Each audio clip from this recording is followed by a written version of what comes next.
book bannings, and podcast censorship. Tesla recalls 50,000 vehicles. Pennsylvania's no excuse vote by mail is shot down. That and more on this week's headlines.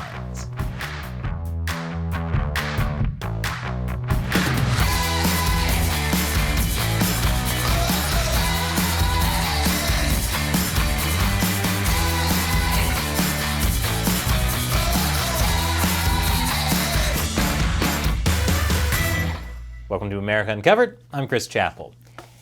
A NeoNazi rally was held at an overpass in Orlando, Florida last weekend. Florida Governor Ron DeSantis was swift to condemn the rally, and he implied there might be consequences for those who attended, saying, first of all, state law enforcement is going to hold them accountable because they were doing stuff on the overpass. So they're going to do that, and they should do that. You know how I know Nazis are bad? Because they're the one thing Florida doesn't tolerate.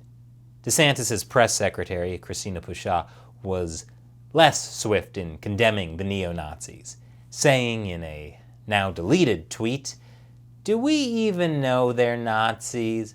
Or is this a stunt like the white nationalists who crashed the Yunkin rally in Charlottesville and turned out to be Dem staffers? I trust Florida law enforcement to investigate and am awaiting their conclusions." Bashaw is referring to a hoax perpetrated last year, not by Democratic Party staffers, but by the anti-Trump organization, the Lincoln Project. Look, I'm all for being skeptical and waiting until the facts come out, but when you have a group of people flying swastikas and shouting, "The Jew is the devil," maybe your first thought shouldn't be, let's not jump to conclusions, maybe they're just trying to make us look bad. No. You're making you look bad right now. That's kind of like seeing a group of skinheads goose-stepping towards a synagogue with flamethrowers and saying, "Calm down, everyone. Have you considered that maybe they just want to light the Shabbat candles?" Speaking of Nazis, a Tennessee school district banned the graphic novel Mouse, which shows the experience of a Holocaust survivor by depicting mice as Jews and cats as Nazis. Although Christina Pushaw might argue, are we sure those cats are actually Nazis? Maybe they're Democrats dressed as cats dressed as Nazis. The Tennessee school district banned Mouse, citing 8 curse words, a nude image of a woman, and a suicide as being inappropriate for 13-year-olds. See, if you're gonna depict an entire race of people being murdered, only say darn and frick. And don't show anything disturbing, please. Think of the children when teaching about the dangers of state-sanctioned genocide. Comic book store owners are offering to mail copies of Mouse to Tennessee students for free, which is a nice gesture, although I'm sure many 13-year-old boys will be quick to say, you know, Playboy is also banned. Can anyone mail that to us? And even more books are being banned, or could be soon. School boards across Texas are receiving requests from parents to ban books largely dealing with racism and sexuality. Books parents want to ban include this one for depicting oral sex with minors, this one for encouraging sexual activity among young children, and this one for pushing a false version of history. I say don't ban books, burn books. And not just those books, all of them. Since a winter storm has left 70,000 people in Texas without power, if you burn books, you can at least stay warm. We should probably teach about the Holocaust more in schools, since a lot of people don't seem to know what it was about.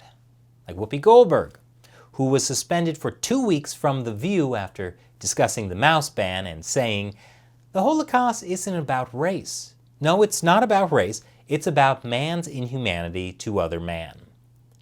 Yeah, it was about their inhumanity to others they felt weren't part of the master race.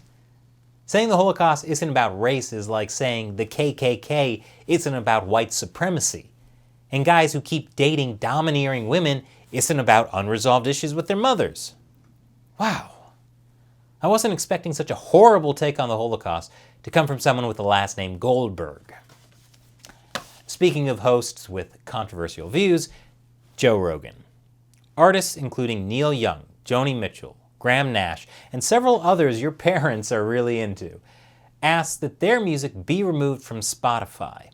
It's in protest of what they're calling COVID misinformation being spread by Joe Rogan's podcast. Back in 2020, Spotify had paid $100 million to be the exclusive home to the Joe Rogan Experience. Rogan's podcast receives an estimated 11 million listeners per episode.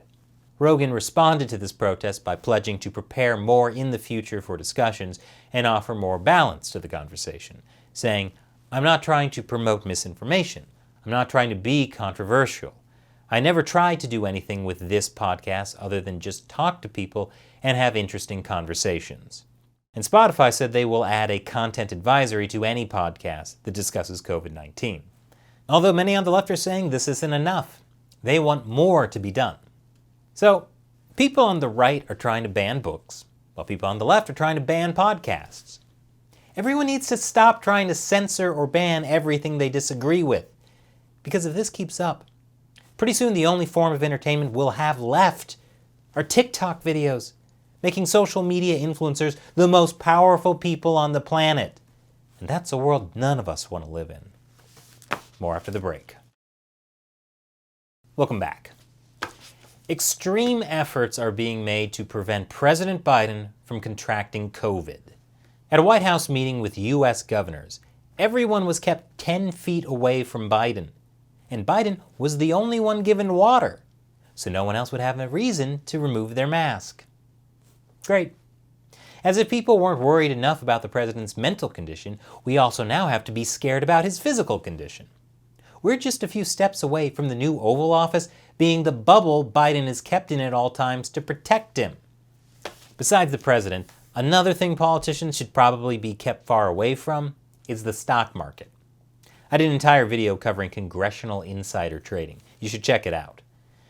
Members of Congress and their immediate family bought and sold $350 million worth of stocks in 2021. So if this pandemic has caused you to lose your job, your livelihood, and your home, don't worry, because you can rest easy knowing that at least your government representatives are getting rich. You can just live vicariously through them, as you read about it in the newspaper you line your coat with to keep from freezing on the street. A bipartisan group of 24 House members called for a ban of elected officials buying and trading stocks while in office to restore public trust. Members of Congress were elected to serve our country, not turn a quick buck. Although stock in Tesla's electric cars probably isn't doing too great at the moment, since Tesla recalled over 50,000 vehicles. It's because their full self-driving feature let them roll through stop signs without coming to a complete stop. Now sure, a lot of Americans can't figure out how to follow a red octagon with one word on it. But these are Teslas we're talking about. Aren't they supposed to be smarter than us? The self-driving feature is currently being beta tested by drivers. Tesla says that the vehicle doesn't actually drive itself, and drivers must be ready to take over at any moment. That doesn't inspire confidence on any level.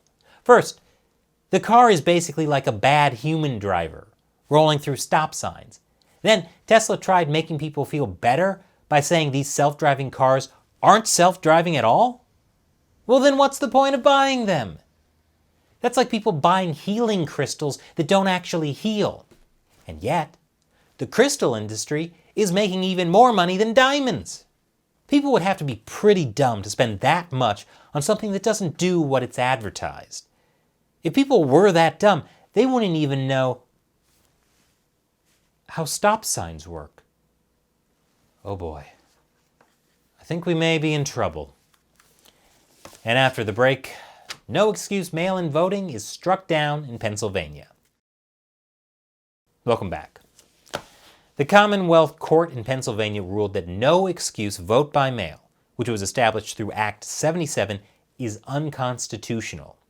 Act 77 was passed in 2019 with bipartisan support. It allowed anyone to vote by mail with no legally valid reason needed, such as military service, disability, or being away from home. But voting by mail became a partisan issue after the 2020 election, when Trump and many other Republicans said it led to massive voter fraud. Trump celebrated the court decision, saying, great patriotic spirit is developing at a level that nobody thought possible. However, Pennsylvania voters can still apply for mail ballots without an excuse for the time being, as Democratic Governor Tom Wolf immediately appealed the decision, preventing it from overturning Act 77 until the case is decided in the state's Supreme Court. So essentially, the left says this is a battle over voter accessibility, while the right says this is a battle over voter integrity. While anyone looking at this objectively can see this is actually a battle over gaining or maintaining power. If either side really cared about democracy, they wouldn't be fighting over the voting method that favors their party. They'd fight over what's most fair and honest for all. And I can tell neither method is fair and honest. Because if Pennsylvania voters actually had their voices heard, they would have already seceded from the nation and made Gritty their king. Speaking of leaders who don't have the best interests of their citizens in mind, Vladimir Putin. Russian President Vladimir Putin said that he was open to having more talks with the U.S. and its allies to try and ease tensions over Ukraine. I hope that we will eventually find a solution, although we realize that it's not going to be easy. We need to find a way to ensure interests and security of all parties, including Ukraine, European nations, and Russia. You know things aren't going well when Putin is trying to be the calming voice of reason. Putin said Russia will stand down if Ukraine is barred from joining NATO, although that demand has been rejected. Putin fears that Ukraine might join NATO and then launch a military attack to regain Crimea or pro-Russian separatist republics in eastern Ukraine. Imagine that Ukraine becomes a NATO member and launches those military operations. Should we fight NATO then? Has anyone thought about it? Well, China has thought about it. They're backing Russia in this conflict, and they're keeping a close eye on the situation to see how the Western world reacts if Russia does attack Ukraine. Depending on how that plays out, China may think it's a good time to attack Taiwan. This whole situation is a complicated mess. It's kind of like a Rube Goldberg machine, only instead of it ending with breaking an egg, it may end with breaking the planet. The only winner in this situation is Germany, who can say, at least we're not the ones to start a world war this time. I just hope everyone can stop, take a breath, and figure this out in a peaceful manner. But I'm not too optimistic about that, since humans, and apparently even robots, don't know when to stop. So what do you think about the stories we covered this week? Let us know in the comments below. And remember, America Uncovered is supported mainly by viewers. Be sure to visit patreon.com/AmericaUncovered. Contribute $1 or more per episode. We rely on your support to help us keep making great episodes. Once again, I'm Chris Chappell. Thanks for watching America Uncovered.